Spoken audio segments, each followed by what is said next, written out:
Melhor atendimento e qualidade, oferecendo a você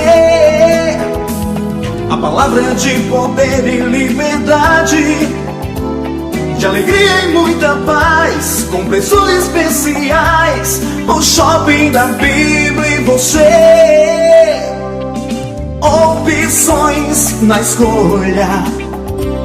O Shopping da Bíblia, caminhando pro futuro com você. O Shopping da Bíblia, a caminho do futuro com você. Você encontra Shopping da Bíblia em 2 endereços. Na Avenida Washington Soares, números 3.823, na Água Fria. Conheça também o novo Shopping da Bíblia em Messejana, na Avenida Mendes Sá, 617. Ligue 3278-7138 ou acesse shoppingdabiblia.com.br. Shopping da Bíblia, uma loja missionária. O Shopping da Bíblia, a caminho do futuro com você. Agnus, vestindo com elegância, ternos com corte italiano e tecidos importados especiais, blazer, calças, camisas sociais em todos os tamanhos. Agnus, a roupa do crente elegante. Aceitamos todos os cartões de crédito. Desconto especial para pastores. Agnus, Avenida Washington Soares, 3823, 6 Bocas.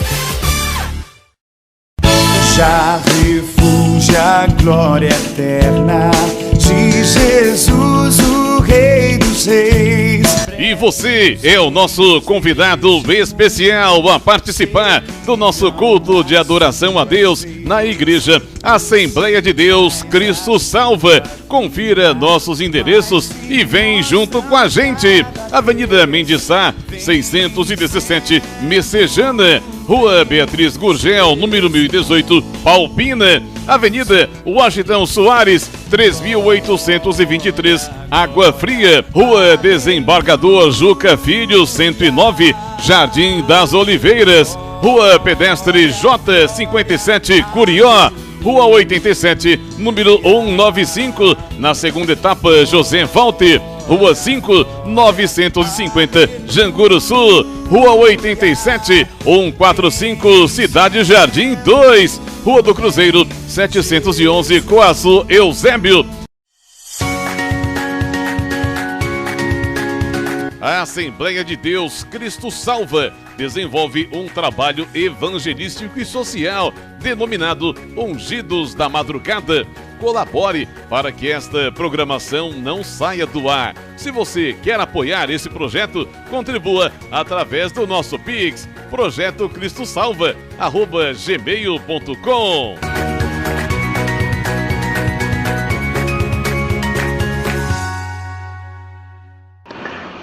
Bom dia, a paz do Senhor, aqui é o Bispo Márcio Monteiro. Você vai agora ouvir uma mensagem gloriosa da Palavra de Deus. De segunda a sexta-feira, de 7 às 8 da manhã, estamos aqui com estas mensagens que você todos os dias pode aprender mais e mais da Palavra do Senhor. E aos sábados, de 10 a meio-dia. Esteja conosco aqui na Rádio 101.3, diariamente, nesta programação da Assembleia de Deus Cristo Salva. Deus abençoe. Fique agora com essa mensagem. Abra sua Bíblia na carta de Paulo aos Éfesos, capítulo 5. Sede, pois, imitadores de Deus, como filhos amados, e andai em amor, como também Cristo nos amou e se entregou a si mesmo por nós, como oferta e sacrifício a Deus em aroma suave. Mas a impudícia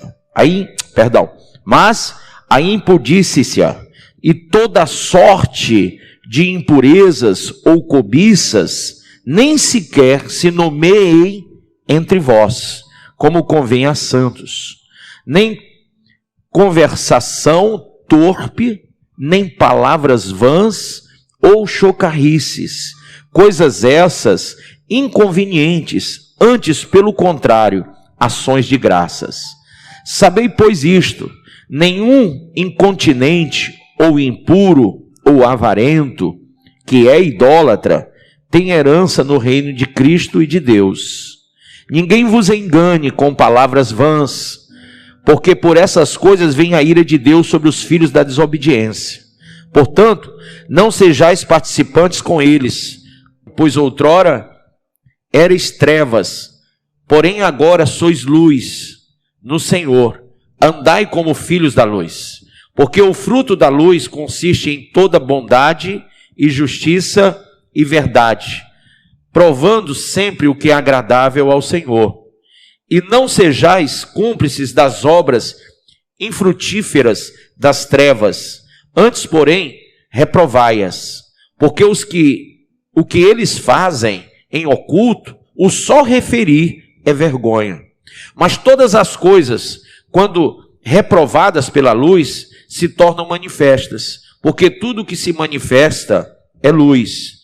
Pelo que diz: desperta, ó tu que dormes, levanta-te de entre os mortos e Cristo te iluminará. Diga comigo esse versículo: pelo que desperta, ó tu que dormes,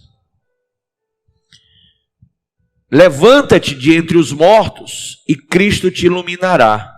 Porquanto vede prudentemente como andais, não como loucos, e sim como sábios, remindo o tempo, porque os dias são maus. Por esta razão, não vos torneis insensatos, mas procurai compreender qual a vontade do Senhor. E não vos embriagueis com vinho, do qual há dissolução, mas enchei-vos do Espírito, falando entre vós com salmos, entoando e louvando de coração ao Senhor, com hinos e cânticos espirituais, dando sempre graças por tudo ao nosso Deus e Pai, em o nome do nosso Senhor Jesus Cristo, sujeitando-vos uns aos outros no temor de Cristo. Diga: Pai, essa é a tua palavra, fala ao meu coração e me ensina pelo Espírito Santo a tua palavra. Diga amém. Amém? Pode sentar. Irmãos, há 3 verdades da vida que eu queria que você repetisse comigo antes de eu começar a falar sobre esse texto. Mas quando eu falar sobre essas 3 verdades, eu creio que vocês vão entrar em concordância, porque é fato o que eu vou dizer aqui. Diga assim: a primeira verdade: não se preocupe, diga comigo, não se preocupe com as pessoas do seu passado. Há uma razão pela qual elas não estão em seu presente, e outra pela qual não chegarão ao seu futuro. Vamos repetir isso? Não se preocupe com as pessoas do seu passado.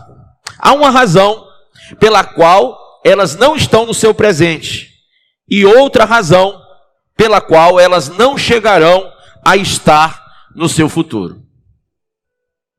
Segunda verdade é essa. Diga: uma pessoa muda por 2 razões: porque aprendeu demais, diga, porque aprendeu demais, ou porque sofreu o suficiente. Quem concorda comigo? Terceira verdade: diga para o seu irmão: não defenda, vai, de ninguém. De novo, não dependa de ninguém na sua vida, só de Deus, pois até mesmo a sua sombra o abandonará quando você estiver na escuridão. Vou repetir: não dependa de ninguém na sua vida, a não ser de Deus, porque até a sua sombra o abandonará quando você estiver em trevas. Irmãos, são 3 verdades profundas. E nós falamos essas 3 verdades com pesar, porque a gente quer sempre que as coisas sejam diferentes. A gente almeja que as pessoas estejam no nosso presente e no nosso futuro. Quantas pessoas eu conheci no meu passado que eu gostaria que estivesse no meu presente e até no meu futuro. Mas infelizmente, eu digo para mim, sem ter um entendimento racional, sem perceber, sem ter uma percepção das coisas completas, eu digo, elas não estão aqui e não estarão lá, porque é uma razão que eu desconheço, mas que Deus conhece muito bem. Deus sabe de todas as coisas. Amém? Então, com essa razão, com essa verdade, eu sou capaz de mudar, porque eu aprendi demais com as coisas da vida, mas também porque eu apanhei o suficiente para entender que eu não deveria mais contar com esse tipo de gente ou com esse tipo de coisa na minha vida. E aí eu entendi que eu não tenho que depender de ninguém a não ser de Deus, porque até a nossa sombra nos abandona quando a gente está na pior. Sim ou não? Então eu quero que você levante a sua mão agora e diga: Senhor, eu quero entrar, Senhor, no trono da tua graça, perceber, Senhor, as verdades que me afligem, e agora, Senhor, me despertar realmente no mundo espiritual, porque por muitas coisas da vida eu adormeci, em meio à tristeza eu sucumbi em depressão, mas hoje eu vim aqui para ser chacoalhado, para ser confrontado com a verdade, porque eu sei que a verdade pode me tirar desse sono, dessa situação em que eu me encontro agora, em nome de Jesus. Diga amém. Lendo aí a carta de Paulo aos Éfesos, capítulo 5, versículo 14, diz assim claramente: pelo que diz, desperta, ó tu que dormes, levanta-te de entre os mortos e Cristo te iluminará. Eu estava falando hoje de manhã sobre isso, e é interessante que o apóstolo Paulo, ele com muita veemência, a igreja da época, ele trata do assunto com urgência. Há uma necessidade verdadeira, de que o povo acorde. Essa repreensão apostólica leva a entender que há uma sonolência, que há uma dormência, uma demência espiritual. Então, nós tratamos dessas razões que levam as pessoas a essa demência, a essa dormência. Porque quando alguém dorme, não tem razão. Quando alguém está dormindo, não tem razão alguma. Imagine que o mundo continua girando e você está lá dormindo a noite toda. Ou à tarde, aquele que tem aquele costume de dormir à tarde, né? Quando você está dormindo, o mundo continua acontecendo. As coisas continuam acontecendo. E no mundo espiritual, a gente sabe que o nosso inimigo, ele continua agindo 24 horas. Assim como a Bíblia fala que o nosso Deus não dorme. Ele está sempre ali ao nosso redor, sempre nos guardando. O guarda de Israel não dormitará, a Bíblia fala. Mas infelizmente, irmãos, há diversas passagens na Bíblia que falam sobre a igreja que dorme. Passagem como aquela que Jesus estava chorando no Getsemane. E Jesus sofrendo a dor antecipada da crucificação, sentindo o peso daquilo que haveria de acontecer com ele. E quando Jesus estava naquela situação, ele volta aos seus discípulos que estavam dormindo. E a Bíblia diz que eles dormiam com tristeza na alma, porque Jesus já havia revelado a eles que haveria de passar por uma situação de cruz, de morte. E eles estavam tão tristes que adormeciam. Sabe, quando eu li esse texto hoje, eu pensei comigo mesmo, quantas vezes situações da nossa vida nos dão sonolência espiritual, nos trazem a demência espiritual, porque simplesmente nós entramos em uma angústia, em uma tristeza de alma, que nos impede de sermos espirituais o bastante para racionalizarmos a nossa fé, para continuarmos andando em frente, para continuarmos prosseguindo para aquilo que Deus nos chamou a fazer. Então, o apóstolo Paulo, quando ele acorda a igreja, ele diz: olha, desperta, ó tu que dormes.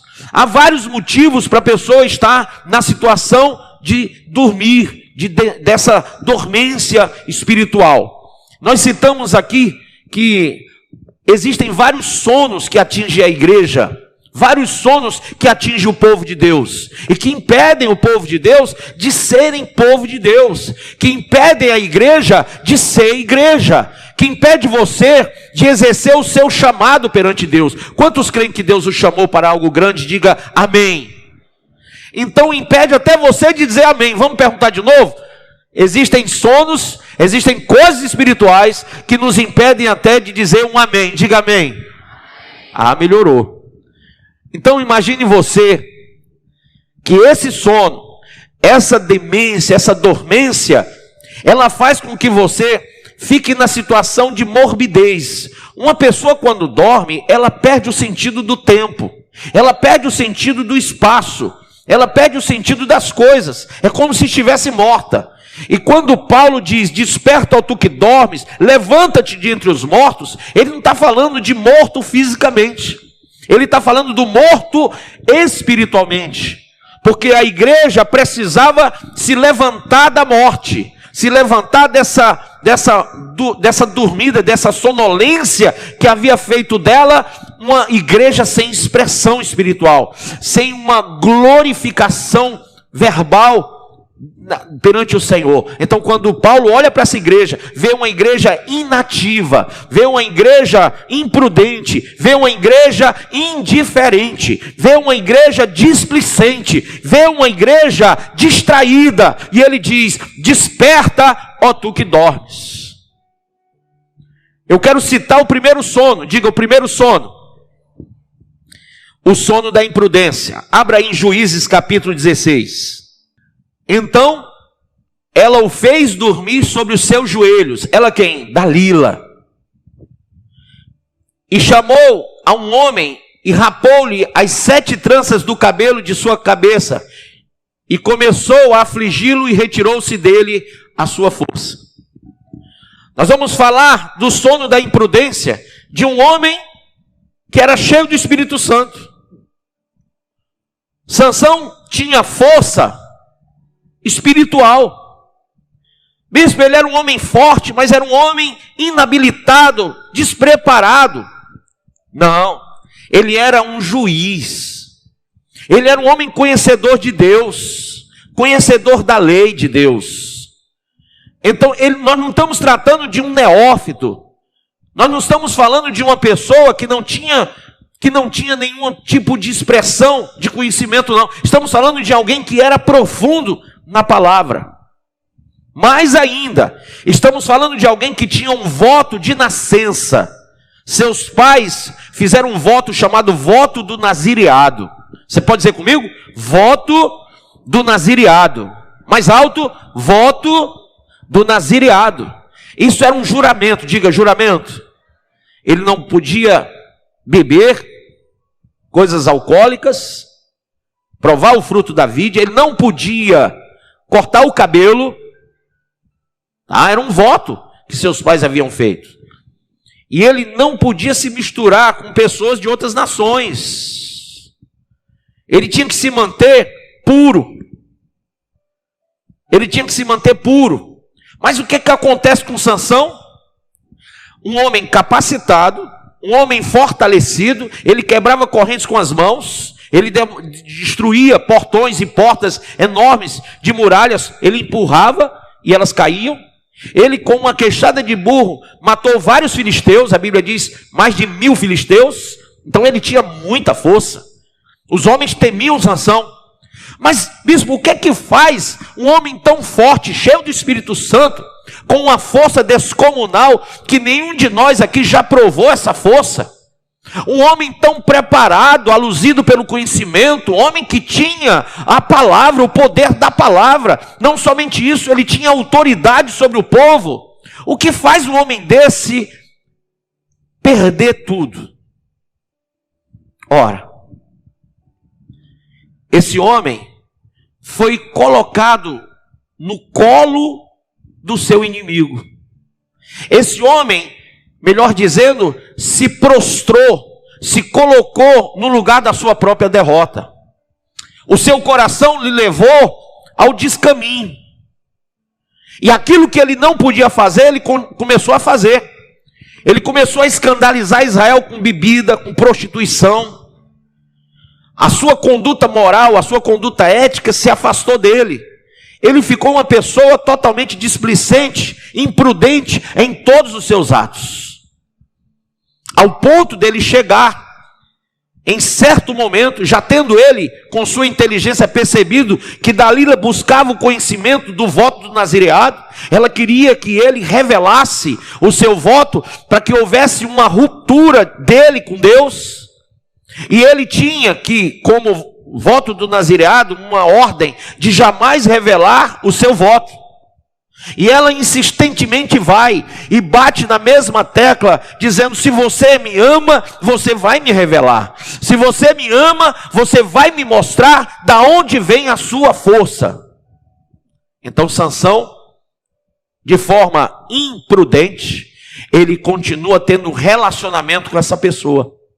Irmãos, quem aqui tem relacionamento de maneira imprudente com pessoas que você sabe que em vez de te levar para cima, te empurram para baixo?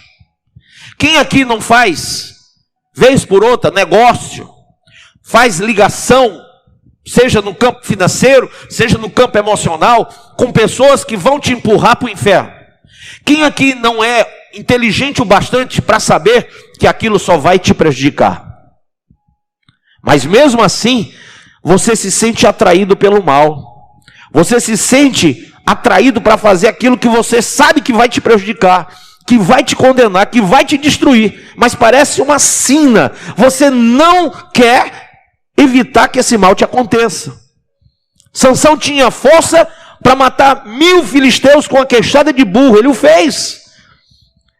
Mas ele naquele momento não usou nem da sabedoria, nem da força para dizer a Dalila: não, eu não vou te revelar o meu segredo. Não, eu não vou continuar com esse relacionamento. Não, eu não quero mais você na minha vida. Chega, eu não quero mais romper com meu Deus por sua causa.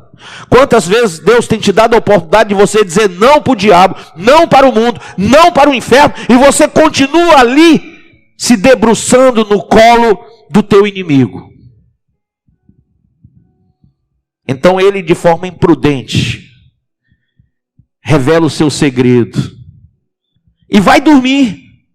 Porque, irmãos, quando você quebra alianças que você tem com Deus, você entra em estágio espiritual de morte. Quando você rompe os seus laços com Deus, você entra em estágios espirituais de morte. Você já não se reconhece, não é reconhecido como alguém do Senhor.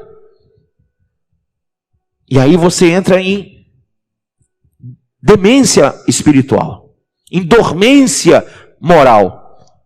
Sansão vai dormir. E quando ele dorme, diga, quando ele dorme, esse sono custou a ele a sua moral, a sua honra, a sua força e por fim a sua própria vida. Diga para o seu irmão: você tem que parar, irmão, com essa imprudência. Você tem que cortar os laços com o inferno. Você tem que se afastar do que não presta. Opa, Deus está falando por mim. Alguém aqui, levanta a mão e diga: está. Levanta a mão. Quem está ouvindo e está dizendo assim: é para mim essa palavra, diga amém. Glória a Deus. É só o começo.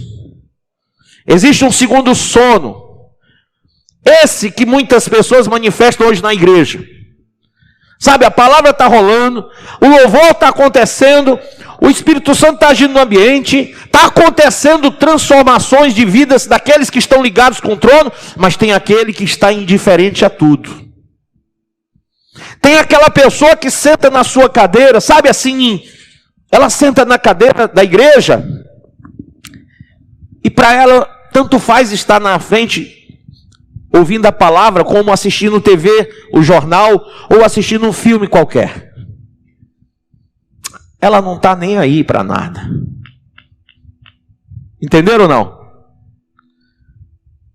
Ela não está nem aí. Mas um dia Jacó olhou para esse lugar, não construído assim, era apenas uma pedra, que ele havia dormido a noite toda e devia estar com uma dor violenta na cabeça. Irmão, como dói dormir em cima de uma pedra. Mas quando Jacó acordou e olhou, ele disse: esse lugar é terrível, porque esse não é outro lugar senão a casa do Deus vivo, a porta de entrada do céu. E aquele lugar chamou-se Betel por causa disso, porque era a porta de entrada da casa do Deus vivo. Ele não tinha uma construção dessa, mas ele sabia que aquele lugar era sagrado, era santo. E quando você veio aqui hoje, você percebeu onde você está? Aonde você colocou os seus pés? Porque Moisés percebeu, e quando Deus disse: Moisés, tira as sandálias dos teus pés, porque a terra que tu pisa é solo sagrado. E os apóstolos ensinavam isso. E a Bíblia diz: guarda o teu pé antes de entrar na casa do teu Deus. Eclesiastes capítulo 5 fala que nós temos que entender onde estamos chegando. É a casa de Deus. Lá em 2 Crônicas fala no capítulo de número 20 que Josafá entende esse lugar e diz: Senhor, está escrito, foi revelado pelo profeta, foi escrito por Salomão. E eu creio que há uma promessa nesse lugar, porque está escrito que toda oração que se fizer nesse lugar, o Senhor estará com os teus olhos ali, as tuas mãos estendidas ao clamor que se fizer nesse lugar que leva o teu nome. Mas irmãos, quando uma pessoa ela é indiferente, nada pode mudar a vida dela. Quem aqui já teve um relacionamento frustrado com alguém? Levanta a mão. Você tentou de tudo? Tentou? Deu certo? Não. Porque por mais que você quisesse, o outro não queria. E quando dois não querem, nada acontece. Salvação e tudo que está ligado a Deus depende de ir e vir. Depende de nós estarmos nele e ele está em nós. Ele disse: se vós estiverdes em mim e as minhas palavras estiverem em vós, pedireis o que quiseres e vos será feito. Porque isso é relacionamento do ir e vir. Isso é um verdadeiro relacionamento, não há indiferença. Mas quem aqui não já passou por aquele tipo de situação em que você se sente só, abandonado, em que você diz: eu estou impotente para resolver, porque tudo que está aqui para resolver depende que o outro também queira, depende que o outro também faça. Por mais que eu faça a minha parte, se o outro não fizer, não vai rolar, não vai dar certo. Então, irmãos, existem pessoas que estão no sono da indiferença. Jesus morreu na cruz do Calvário, sim ou não? Isso acordou você? Jesus ressuscitou, sim ou não? Sim. Isso fez você ser um crente melhor? Olha quantos textos da Bíblia ele deixou para nós. Isso faz você viver melhor? Olha o que você tem aqui agora. Ele disse: eu vos enviarei o Espírito Santo, o Consolador. Ele vos convencerá do pecado, do juízo e da justiça. Isso faz você mudar. Porque há pessoas que tratam Deus de uma maneira muito indiferente. Elas acham que Deus vai fazer por elas aquilo que elas mesmas não querem realizar. Irmãos, não há relacionamento com Deus quando você é indiferente ao chamado. Não há relacionamento com Deus quando você não quer fazer aquilo que Deus manda você fazer. Olha o que Paulo disse: levanta-te de entre os mortos. Diga para o seu irmão: se levanta, meu irmão. Sai dessa sonolência, sai dessa morbidez, sai agora dessa vida fria, inconsequente. Se você não quiser, Deus não vai fazer nada. Se você não sair da sua casa e vir à casa de Deus, Deus não vai fazer nada. Se você não orar, não ler a Bíblia, não buscar a presença de Deus, Deus não vai fazer nada. Não tem galardão para crente que não ganha alma. Não tem galardão para crente que não tem compromisso. Quem entende, levanta a mão. Então você tem que deixar o sono, diga, o sono da indiferença. Pare, pense, que Deus conhece você melhor do que você mesmo se conhece. Deus não tomará ninguém por inocente. Sabe, eu vejo pessoas que são capazes de passar noites a fio estudando para passar num concurso. Eu conheço pessoas que são capazes de se dedicar ao máximo para ganhar um salário no final do mês, sim ou não? Mas eu não conheço muita gente no século 21 que são capazes de viver o evangelho de Cristo para morar eternamente, para ser arrebatado com a igreja. O que está proposto para mim, para você, é muito maior. O salário de Deus é muito maior. A riqueza que está proposta para aqueles que o amam é tão grande que a Bíblia diz: nem olhos viram, nem ouvidos ouviram o que Deus preparou para aqueles que o amam. Ah, irmão, o que está proposto é muito maior. Mas você ainda trabalha por coisas que perecem, você ainda corre por prazeres mundanos, quando você deveria dedicar-se ao Senhor, dedicar sua vida a Deus. Você deveria consagrar-se ao Senhor, viver em santidade, em prudência. Você deveria deixar esse sono da indiferença e procurar ser diligente, ser rápido na resposta que você tem que dar ao seu Senhor. Terceiro sono, diga: o sono da displicência. Abra em Lucas capítulo 22, põe aí para mim. Passei por essa? Foi? Então, por favor, antes de Lucas, abra em Jonas capítulo 1, versículo 5. Há um exemplo do sono da indiferença, muito interessante. O profeta Jonas foi ordenado por Deus a ir a Nínive. E ele deveria ir a Nínive, porque quando Deus manda você ir para um canto, você tem que ir. Ou não?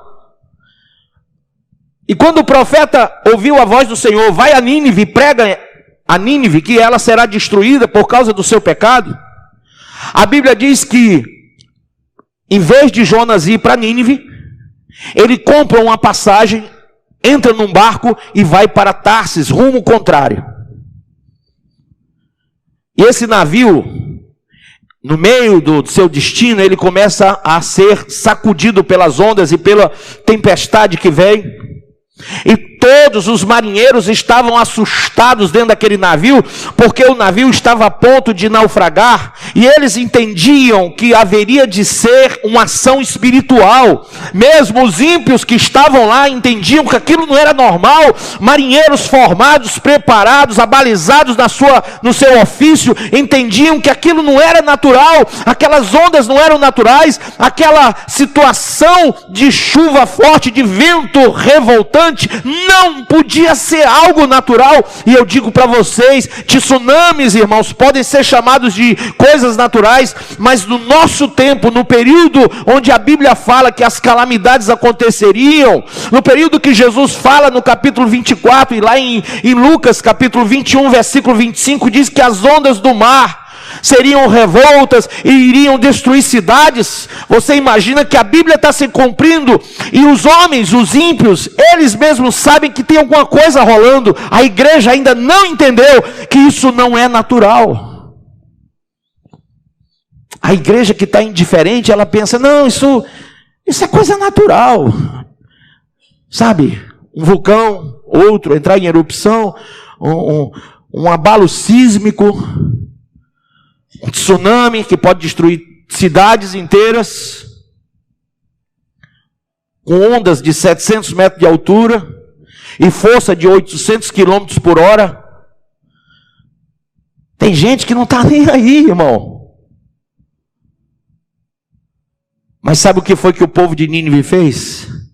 Vestiu panos de saco, colocaram cinza sobre a cabeça, se ajoelharam, puseram a cabeça no pó e se humilharam e se renderam a Deus e disseram: Senhor, nós erramos, perdoa os nossos pecados, não nos destrua, Senhor, tem de misericórdia de nós.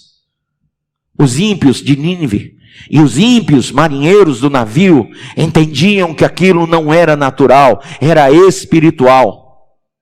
Mas o profeta Jonas, conhecedor representando a igreja de hoje, uma igreja que dorme na indiferença. Olha que comportamento ele tem.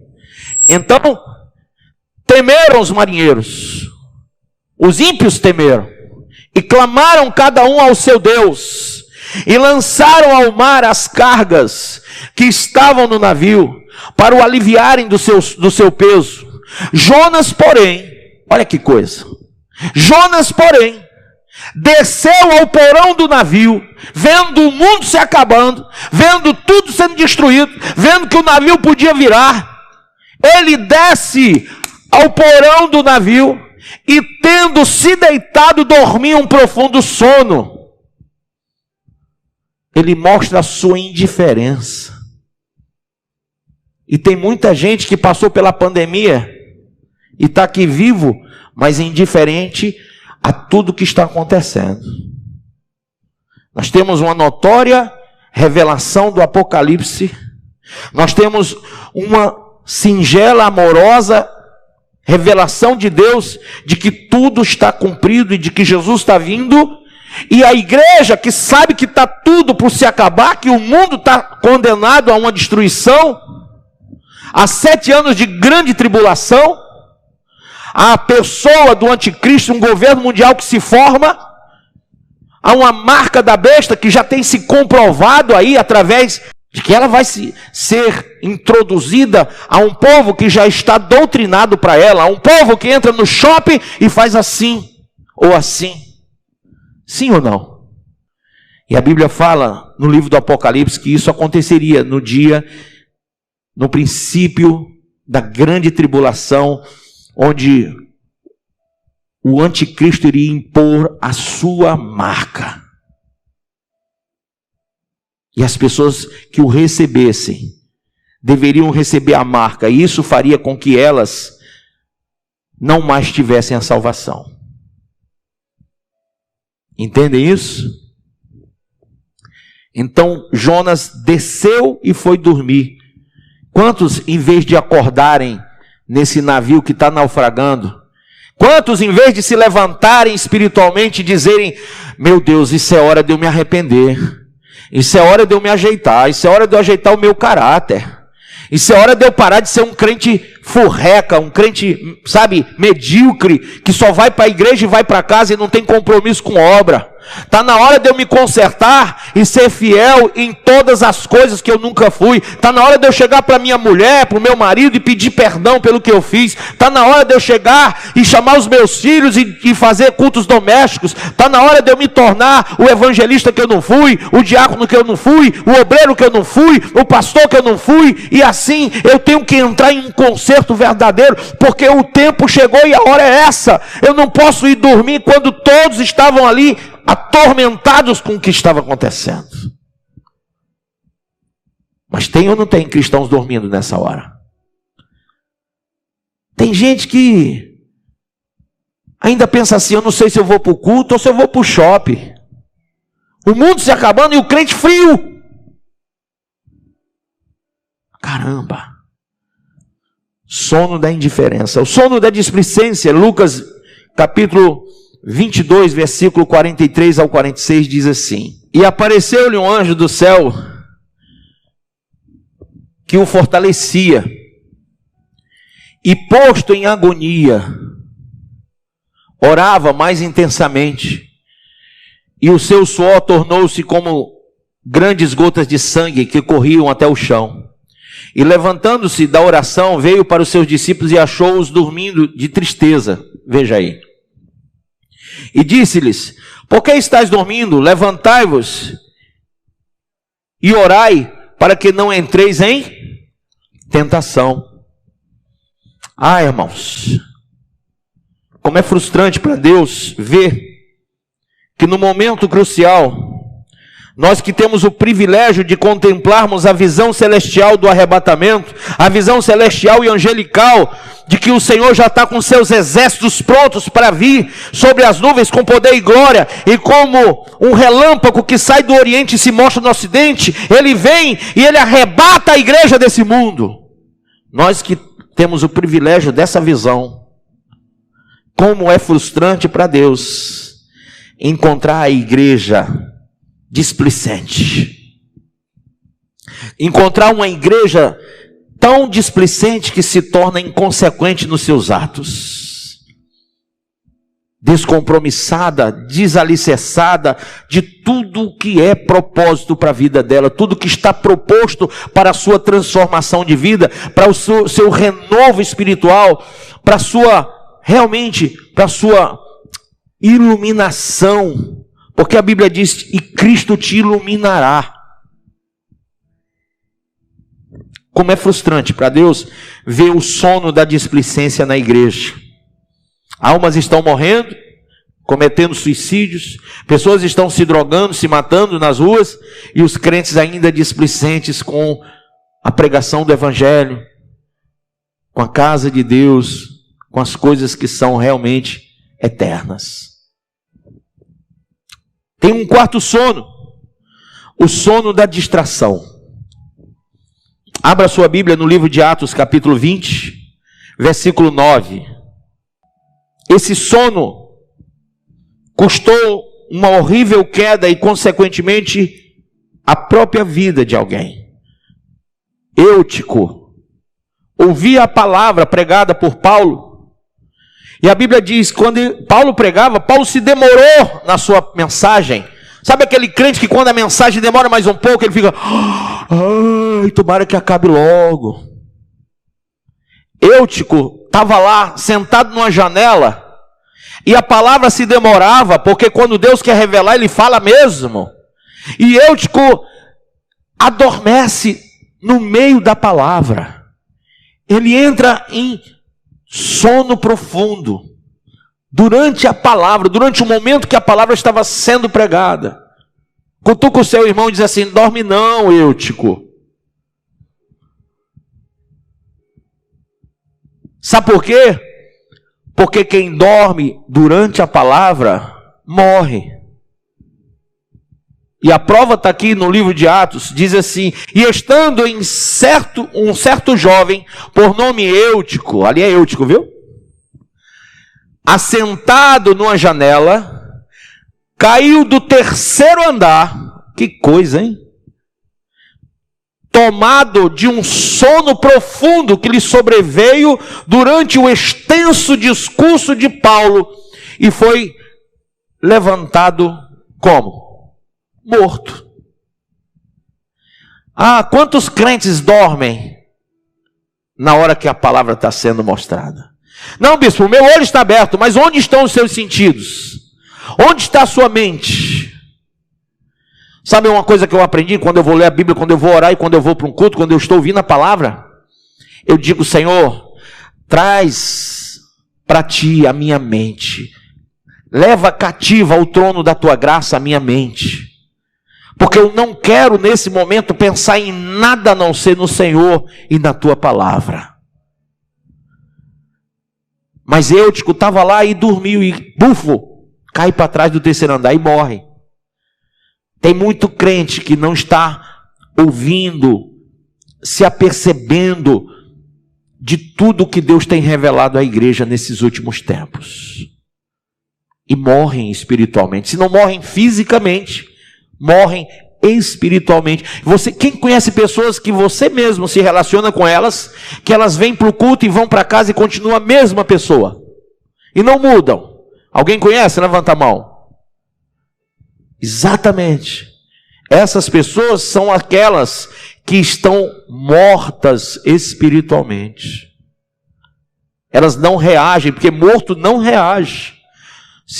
E uma coisa que eu aprendi quando eu fiz o curso de Direito, tem uma cadeira no curso de Direito que a gente tem que estudar gente morta, sabe? Quando vai fazer a perícia de um morto, o advogado ele tem que ver aquilo ali e tem que, infelizmente, eu detesto até pensar naquilo. Mas, irmãos, é uma cadeira que a gente não pode evitar. Então você tem que ir lá no IML ver isso aí. A nossa querida enfermeira deve ver todo dia, mas eu não tenho o estômago dela. Então, imaginem vocês. Eu aprendi nessa cadeira que um morto não reage. Ah, bispo, isso é uma coisa simples. Não. Calma, vou te explicar o que eu estou dizendo. Se você, coronel, der 10 tapas no morto, não aparece nenhum hematoma. Não aparece nenhum roxo. Não fica vermelho. Porque o morto não reage. O sangue, a pele não reage.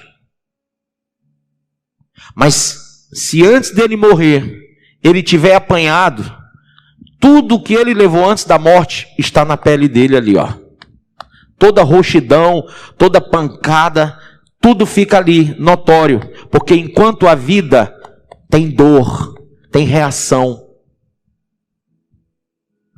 O que me preocupa com crentes que não reagem à palavra, que não sentem a pancada, que não trazem consigo as marcas do evangelho, os hematomas da obra, é que eles estão mortos. Porque se estivessem vivos, estariam em sofrimento, em dores.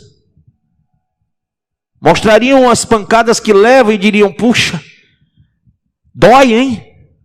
Enquanto estiver doendo, enquanto não houver indolência, enquanto tiver dor, é que você está vivo para sentir a palavra. Mas quando ela não faz efeito, quando por mais que a gente confronte, bata na tecla, não te doa, não te faça refletir, não te faça se arrepender, não te faça mudar, você está morto. E você vai para casa e vai continuar a mesma pessoa, fazendo as mesmas coisas, porque não te dói saber o que você está aprendendo aqui hoje. O sono da distração fez com que Eutico caísse e morresse. Quantas coisas você tem se distraído para não ouvir e não ver a verdade? De quantas coisas você tem sido alvo para que você se afaste do propósito que Deus tem na casa de Deus, na sua vida? Às vezes, o amor ao dinheiro, que Paulo disse a Timóteo que é raiz de todos os males, né? Que fazem com que as pessoas, elas tendam a ir para cantos e lugares diferentes daquilo que Deus tem chamado elas. Sabe, tem gente que a postura é difusa. Uma hora ela quer servir a Deus, mas outra hora ela quer servir ao ventre. Ela quer servir a si mesmo. Depende do valor da proposta, ela se vai. Depende daquilo que está sendo proposto a ela, porque os valores dela são negociáveis. Irmãos, quando você está em Cristo, não há negociação, não há valores negociáveis, porque os teus valores são os valores de Deus, que são eternos. Diga comigo: tais sonolências resultam diretamente na indolência humana, que tende a fazer com que as pessoas negligenciem a importância e a seriedade de viver no reino de Deus, de viver na igreja, de viver na casa do Senhor, de fazer a obra de Deus, que tiram delas enfaticamente o motivo para o qual Deus a chamou. Por isso que Paulo disse que tem que haver um despertamento espiritual na nossa vida. Amém? Será que você está disposto a se despertar? Eu vou só citar as coisas que você precisa para se despertar. Diga: primeira, andar com prudência. Andar com prudência. Lá em Efésios 5,15 diz: portanto, vede prudentemente como andais, não como loucos, mas como sábios. Amém? Ande com prudência. Os dias são maus, e você não pode ser fruto dos dias. Você tem que ser prudente neles. 2, remindo o tempo. Quem sabe o que quer dizer remir o tempo? Sabe o que quer dizer remir o tempo? Sabe? Não? Remissão quer dizer o quê? Alguém sabe? Vou dizer da forma mais simples: resgatar. Remir quer dizer resgate.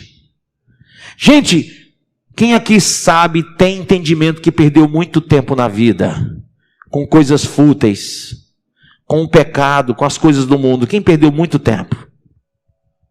Pois agora está na hora de você recuperar o tempo perdido.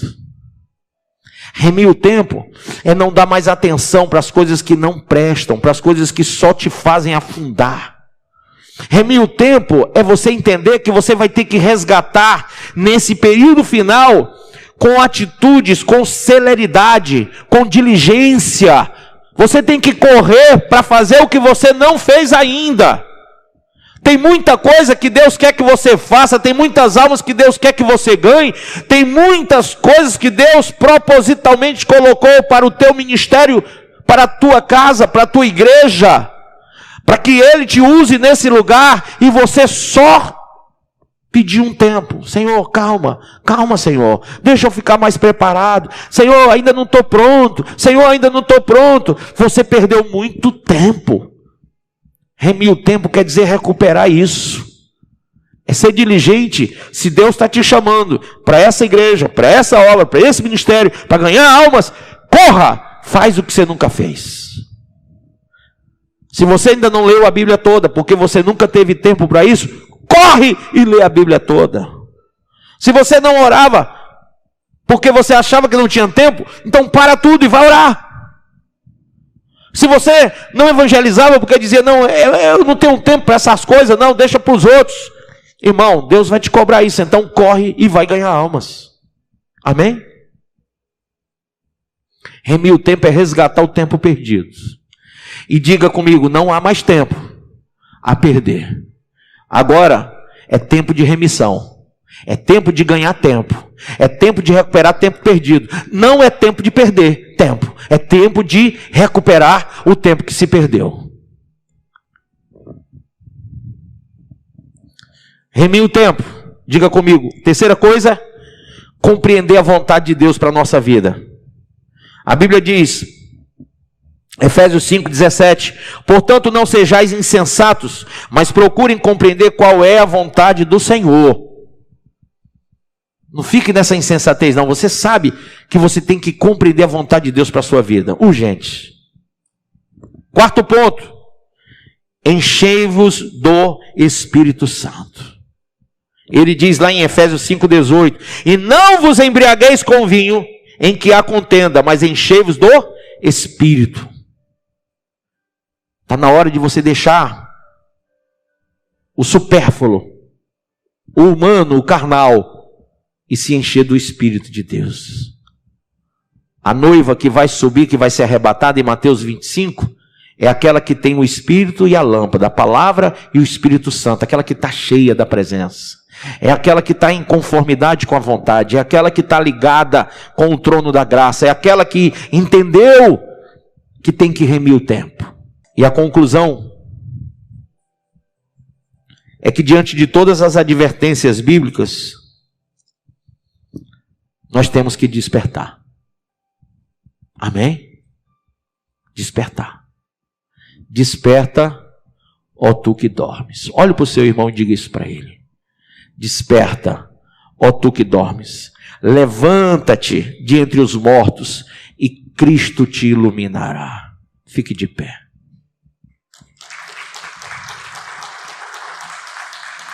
Glória a Deus. Ouça estas e outras mensagens do Bispo Márcio Monteiro no YouTube, canal AD Cristo Salva. Se inscreva e compartilhe.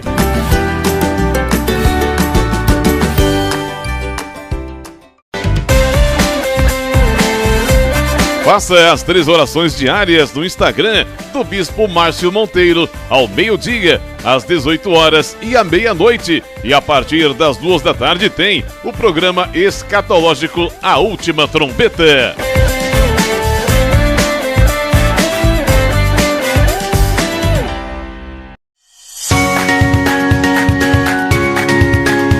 A Assembleia de Deus Cristo Salva desenvolve um trabalho evangelístico e social denominado Ungidos da Madrugada. Colabore para que esta programação não saia do ar. Se você quer apoiar esse projeto, Contribua através do nosso Pix, Projeto Cristo Salva, @gmail.com.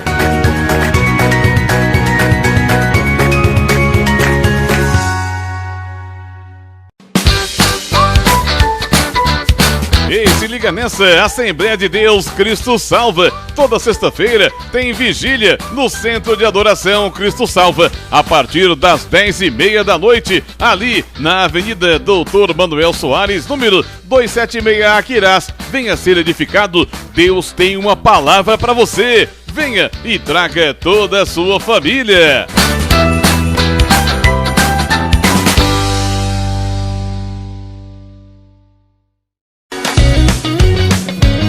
Assembleia de Deus Cristo Salva, louvor, adoração e sempre uma palavra poderosa para a sua vida. Participe dos nossos cultos, segunda, quarta e sexta, às 7 horas da noite. No domingo, às 8 da manhã, tem Escola Bíblica Dominical e às 7 da noite, culto de salvação. Deus tem uma palavra para você.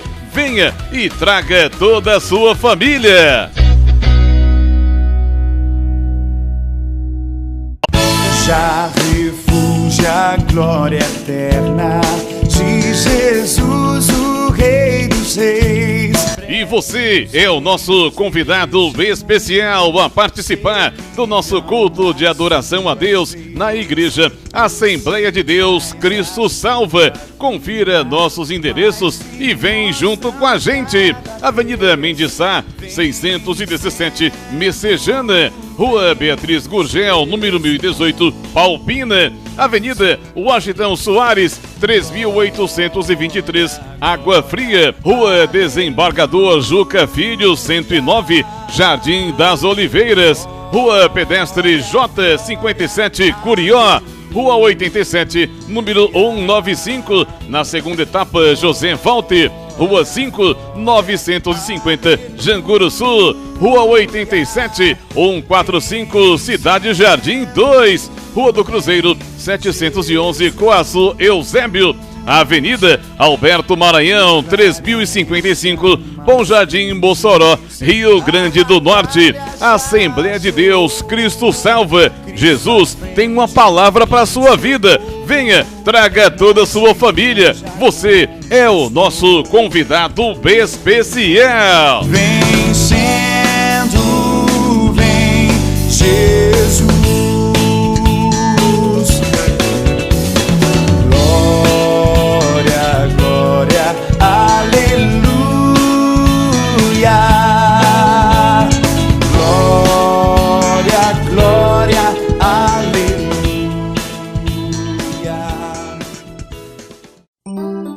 Melhor atendimento e qualidade, oferecendo a você a palavra de poder e liberdade, de alegria e muita paz, com preços especiais. O Shopping da Bíblia e você, opções na escolha. O Shopping da Bíblia, caminhando pro futuro com você.